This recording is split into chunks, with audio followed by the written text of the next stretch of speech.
Hi, I'm Jason Alster with another show of Meet the Author, and today we have Michael Kilday. Michael wrote the book, Truth Never Changes, Earth Changes. To assist in finding the truth, human beings created prophecy.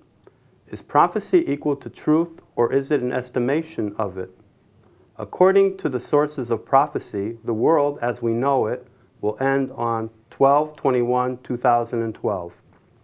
The faithful believe they will be raptured into heaven beforehand, and it is only the unfaithful who will suffer through the tribulation. Regardless of belief, will humanity be swept into circumstances it never understands nor controls? Will the events of 2012 happen anyways? Or is that date just a mile marker on the road to the future?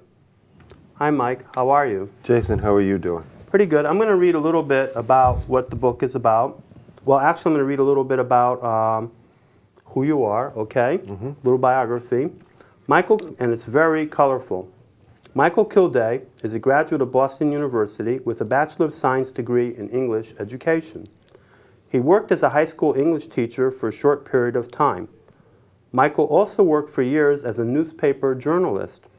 For the past 31 years, he has worked as a software engineer for a large northeastern health insurance company. As a journalist, he wrote about news items that covered specific social issues and concerns of local interest in a succinct and targeted manner. Michael now writes more substantially on these social issues and concerns in an effort to help others to understand the more complex and substantial problems that face our world today. One of those topics encapsulates his experience as a citizen of Woodstock Nation, as one who embraced the 1960s counterculture. Other topics of interest have centered upon ecological concerns, a memoir of his formative years as a hippie dissident, a venture into the clandestine world of cult mysticism and Gnostic spiritualism, and contemporary political observations. Wow. Okay. Run the gamut, Jason. Run the gamut. Well, let's ask a little bit of question about your book, okay? Okay. I think the book is really well written, and we're going to have some examples to read to our audience. But before that, when I was reading the book, I thought that it was a little bit like a science fiction novel, as if it was written by Isaac Asimov. Were you an avid science fiction reader? And if you were, what favorite stories? Am I correct about the style of the book? The book does have science fiction aspects to it, mainly because people look at mediumship channeling, as it's known today, as being out of the science fiction genre, like it's not real. And so, I can understand how people would take that view toward it. As far as reading science fiction, I've read the Dune trilogies. When I was growing up, one of my favorite books was Stranger in a Strange Land by Robert Heinlein. I tried to read Stranger in a Strange Land, and I couldn't get into it, but I myself liked the Foundation series of Isaac Asimov. Your book talks about prophecy in the year 2012. If anything in history seemed like a year for doom, I think 2012 really does with the Iranian nuclear crisis. What advice would your book have for that? Well, first of all, when you read the entire book, you realize that spirit, and I'll simply call the voices coming from the other side as simply a spirit, never put a date on any of the predictions. So they happened 30 years ago when I went to see Elwood Babbitt in 1979, and really I was expecting to be entertained because I had thought that this was, a form of entertainment, and I left shaken by hearing these dire predictions about earthquakes and volcanic activity and pole shifts and, things of that ilk. So I really approached it using my journalistic background as a news story. As a news story. Did the research and came to the conclusions that I did in the book. Well, who should read your book and why? I think that anyone who seeks knowledge, they simply don't want to take things simply on faith, simply on something that they've read out of a book and they assume to be correct. It is always wise to learn about your subject matter, know what you're reading, know what the influences were of the people who wrote the words. I think that's the best message I could give to anybody. I notice as an author at book signings that you have lively discussions with the people coming to your table. What are people thinking of when they approach you? What issues do they have with the future of the earth? What are you hearing? Most of the people, I had one person at the Big E 2 years ago, right after the book came out. Tell everybody what the Big E is. The Big E, well, I belong to the Eastern States Exhibition. The Eastern States Exposition, we have a bookstore.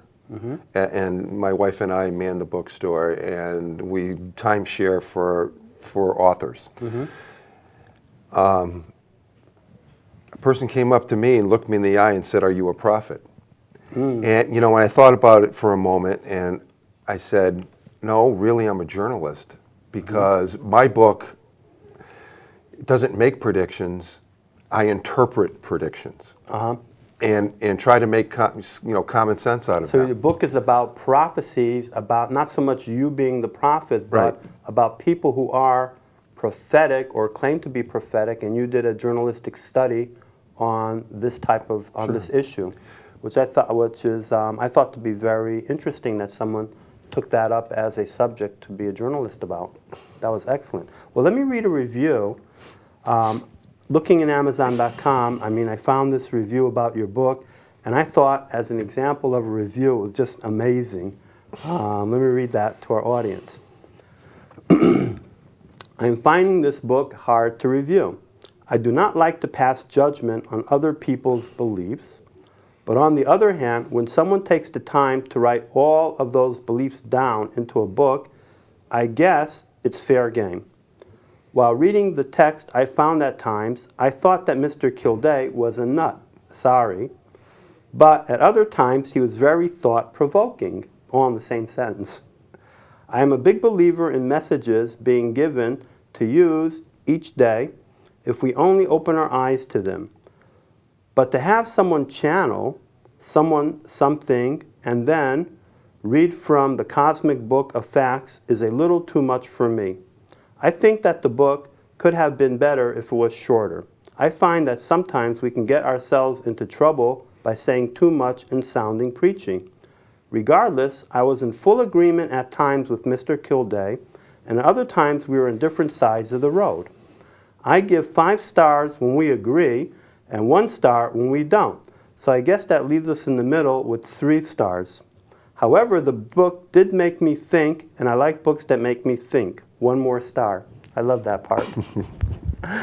He was a character. Did you know the reviewer? Yes, I had met the reviewer at a book signing.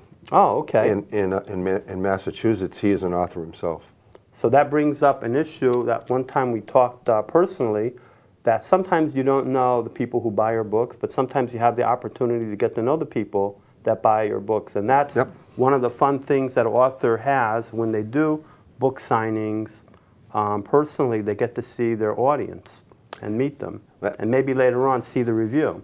As you know, Jason, there's no greater feeling than to have someone look you in the eye say that I loved your book. That's great.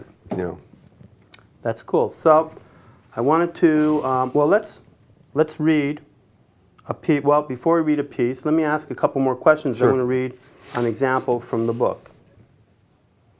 What does your book have to say maybe about the global warming issue? Prophecies of doom. Global warming was not discussed per se, but what was discussed were changes in the earth that would be noticeable, those including weather. Right. But the people with global warming would have brought up the same issues and used the same sources as you did. I do not look at it as global warming. I look at it as climate change. Okay. Because when, as you know, nature is in balance or not in balance, or it's always seeking balance. Therefore, where it is cold in one place, it is going to be hot in another. Okay. And really, global warming was brought to everyone's attention only because the global average over a period of time showed to be warmer. Therefore, they made a wrong assumption that global warming was important and not climate change, and not climate changing all over the world. But you do bring up, and that's the title of your book, Truth Never Changes, Earth Changes. And I did notice in your book that you describe astrological and physical changes that happen to the Earth over periods of time. Like you talked about the wobble of the Earth has changed. So what are some of the changes that as a journalist or a researcher you were getting into? You talked about the sunspots. So pick a couple changes and let us hear how they're affecting, what you think they're affecting the Earth, what people are saying they're affecting the Earth. It has been discovered that the magnetic North Pole is now about 500 to 800 miles directly north of Norway.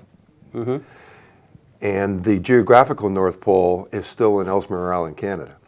So the magnetic North Pole has moved? It's been moving at the rate of 35 miles a year. Does it have to go along with the theory that the universe is expanding? Does that go along with that theory?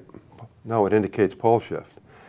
It indicates magnetic pole shift, of which there have been 175 recorded by science, in the Earth's history. Well, it goes back? It's going to flip. Oh, okay. It's going to flip. Oh. And because it has to come together.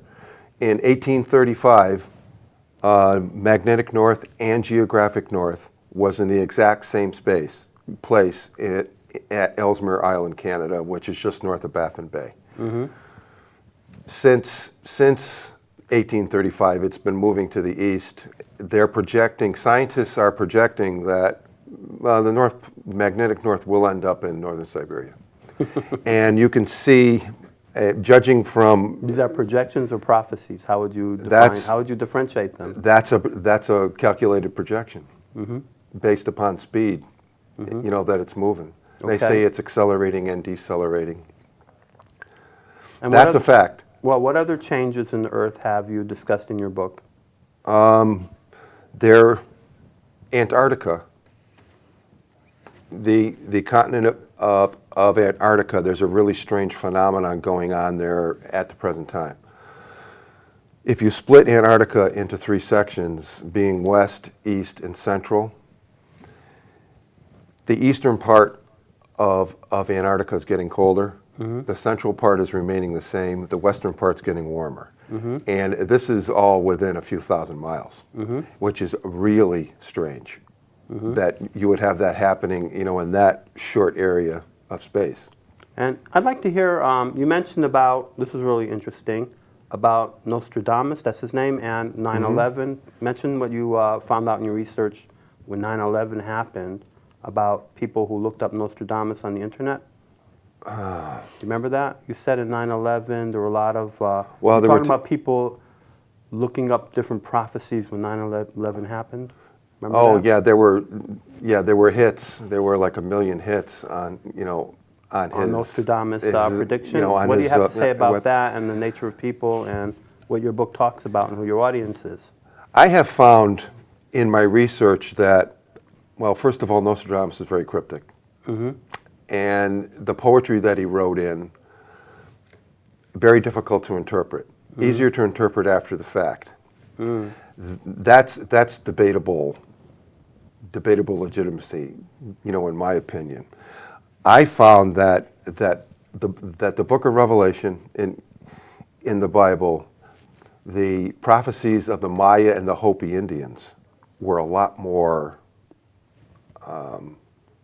easier to understand and a lot more relevant than whatever Nostradamus had to say. Okay. Nostradamus, I think, has the ear of the world, let's say, but I think that the Hopi Indians probably were the most correct. Well, everyone heard about the mines, but until I saw that in your book, I didn't know about the Hopi Indians making predictions. Oh, the Hopi Indians had their 8 signs, and Well, tell us a little bit about their predictions. What did they predict? well, they predicted. Well, first of all, you got to understand from their perspective, they were very spiritual people. They loved the earth. We had just taken their land, so they weren't pleasant. They were kind of like downer, kind of a downer attitude, but they predicted things like the Iron Horse, which they described as an iron horse. Well, what is an iron horse then? The railroads. Oh, okay. They said that in the end times, a spider web would cross the land, and which has been interpreted in one way as being a telephone and power lines, but also the internet. So people are interpreting different things that they Well, say it's all a matter of their own interpretation. way. They also interpreted that a blue star would appear in the sky just before the great cataclysm occurs, and it's been interpreted that that's a comet. That it would appear blue. It's not really blue, but it's just in appearance. Oh, so comets aren't blue; they just appear blue. Why Yeah. do they appear blue? Because they're in the sky, or I think it's because they're moving away from you. If an object is moving away from you, it appears blue. It's moving toward you, it appears red. Like red shifting and blue shifting. Actually, I didn't know that. Yeah. But and that's in the book. Things like that. Well, are I in the don't book. go into that But kind of detail. Things like 'cause- that are in the book, right? Yeah. So let me read a part, because this is really well written, even for people who might agree or not agree, just to get an example of a really well written prose. The only time I had ever encountered energy levels like she was describing was at the Who concert in the fall of 1969 in Boston. They were performing their celebrated rock opera, Tommy, at the time at venues worldwide. The concert goers all sat cross-legged on otherwise lounged on a concrete floor with a thin layer of tile over it. The 20-foot ceilings made the sound bounce to and fro until you were literally pinned helpless against the floor. I was certifiably deaf for 2 or 3 days afterwards. 2 triple Marshall stacks can do that to you if you're sitting 20 feet away, directly in front of them. If I can handle the noise Who puts out, I think I'll be okay. She chuckled heartily, probably at the thought I would compare a Who performance to one of Elwood's sessions, but I sincerely hope it wasn't as intense as that, vibration-wise. Well, you mentioned a little bit about Elwood. Who exactly is Elwood? Elwood Babbitt. And what is a channeler? A channeler is an individual who has the ability to channel spirit. In this particular case, he would leave his body and spirit would descend into it. And Elwood, there's 6 to 8 books, I think, were written about him and his channeling sessions. And he had channeled all of the greatest personages of all time, including Jesus and Vishnu and St. Luke, to name a few. And he had quite a following back in the 70s and 80s. And he kind of, as he got older, he died in the year 2000, I believe. He was living in the state of Maine. But he was trained as a channeler. And what exactly is a channel? It's something I've also heard and I've seen, but maybe for the audience, explain it. Well, he goes into a trance. He's a medium. You've probably seen a lot of mediums who consider themselves to be intuitive, which means they stay in their body and they listen to spirit. He actually leaves his body, and spirit enters it. I just have to take my word for it, I guess. Okay. Spirit just enters his body and speaks through him using his body. Okay. Would that be the same thing as what's in a seance? Is that a channeling, or is that something different? I would think that a seance is more intuitive, where the person who's given the seance talks to whatever spirit enters the area.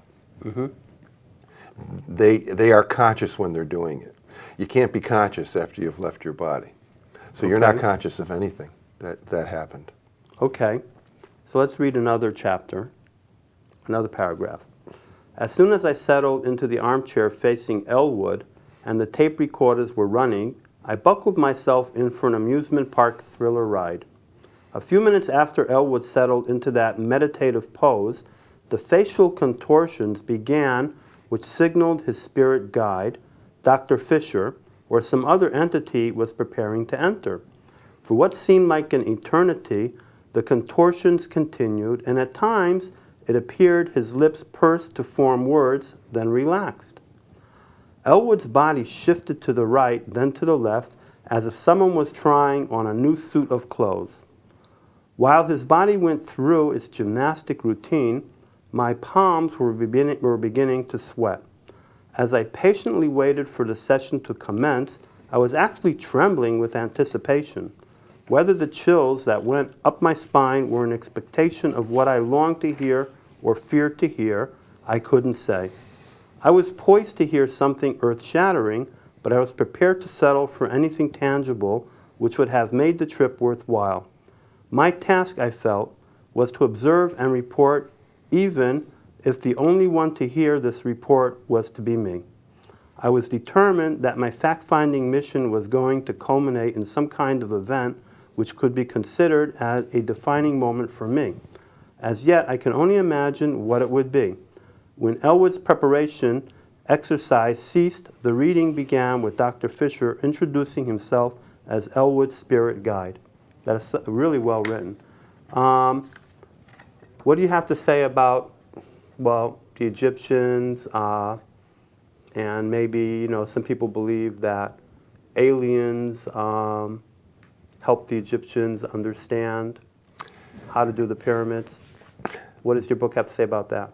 My second book talks very much in depth about the Atlanteans and their connection to Egypt. Whatever information on this subject was on the earth, it was consumed by the destruction of the library at Alexandria. No one could ever know for sure. You think that information was there? Yes. Yes, I do. I think that... What makes you think that? Because there were certain individuals like, past historians like Plato, who indicated that, as well as, Hermes Trismegistus, who purportedly wrote 40,000 books in his lifetime, all of which were contained there. I did quite a bit of research on Hermes, of the information that could be found, and found that he was an incredible magician, also considered to be a god by the Egyptians, called Thoth, and he was their great teacher. Okay. And one last quick, before we sign the book, what do you have to say about the Mayans and the 2012 prediction? What exactly was their prediction for 2012? I think that the Mayans were pretty much misunderstood. The Mayan Council itself says that the great cataclysms, the end times, the prophecy and whatever, is a fabrication of Western civilization, I believe was their exact wording. What they claimed was that what it is the beginning of one age, the end of the last age and the beginning of the new one. What they claim would happen is there's going to be a great transformation, both in the earth and in humanity,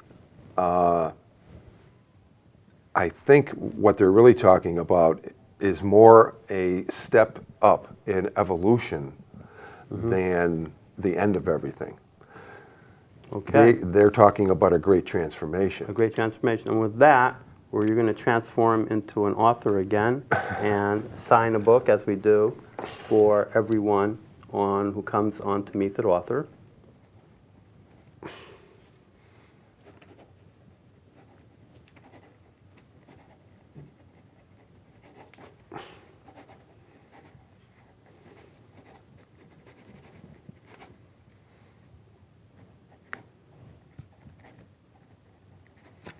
And this is a very interesting topic, and I appreciate you being on the show, and maybe helped you get your word out there a little bit as an author.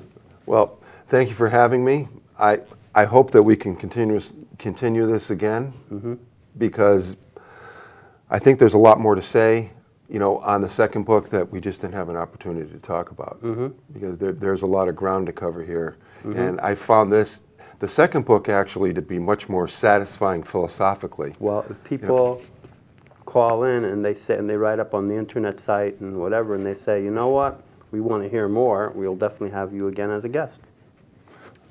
Thank you. That's a fair trade.